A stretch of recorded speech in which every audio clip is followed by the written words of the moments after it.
Afternoon sir. Good afternoon बेटा, बैठ जाओ। Thank you sir. आज हम व्रत के बारे में एक नए तरीके से सीखते हैं।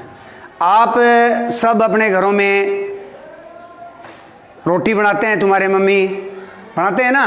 Yes sir. रोटी क्या करती, गोल होती है, बिल्कुल गोल होती है। Yes sir. उसको हम व्रत कहते हैं, तोवा है। फिर एक बात और है, तुम्हें घर से खर्च करने के लिए पैसे मिलते हैं, उस सिक्के की आकृति कैसी होती है? गोल होती है। उसको हम ज्योमेट्री में, ड्राइंग में, कला में क्या कहते हैं? व्रत कहते हैं। ठीक है, आज मैं व्रत के बारे में इसकी परिभाषा बताऊंगा। व्रत कहते किसे हैं? किसी एक बिंदु से सदैव एक समान दूरी पर घूमने वाले बिंदुओं के समूह से बनी हुई आकृति व्रत कहलाती है। वो हमेशा एक समान घूमते रहते हैं।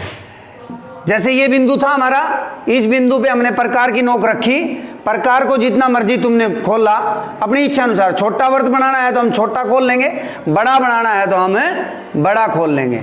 ये है हमारा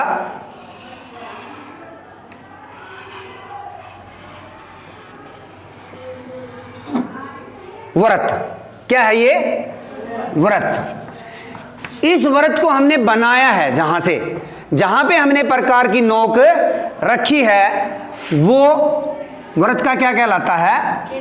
केंद्र कहलाता है। क्या कहलाता है बेटा? केंद्र। ये है केंद्र बिंदु, ये व्रत का केंद्र कहलाता है। इसके बाद हम आ जाते हैं परिधि किसे कहते हैं? परिधि किसे कहते हैं?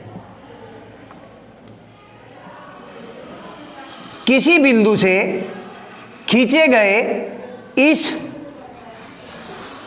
व्रत के ऊपर, ये हमारा बिंदु था, इसको हमने केंद्र माना है। इससे सदैव एक समान दूरी पे, कभी मिलेगी नहीं है इसके साथ आके, ये इस समान दूरी पे घूम रही है। यहां से हम शुरू हुए और वापिस यहीं पहुंच गए, यहां तक वो परिधि कहलाती है। क्या कहलाती है बेटा? परिधि कहलाती है।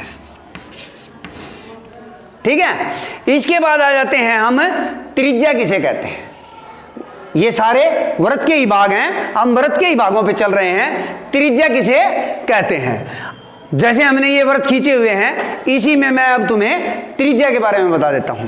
त्रिज्या कहते किसे हैं? ये जो हमने केंद्र बिंदु लिया था, जिस बिंदु से हमेशा सदैव एक समान दूरी पे घूम रहा है, इस बिंदु को और इस परिधि को मिलाने वाले रेखाखंड को हम क्या कहते हैं? त्रिज्या कहते हैं। इसको क्या कहते हैं बेटा? त्रिज्या कहते हैं। त्रिज्या हो गई है। ठीक है, इसके बाद एक छोटा सा टॉपिक और बता देता हूं मैं तुम्हें। इसके बाद एक छोटा सा टॉपिक आ जाता है व्यास का।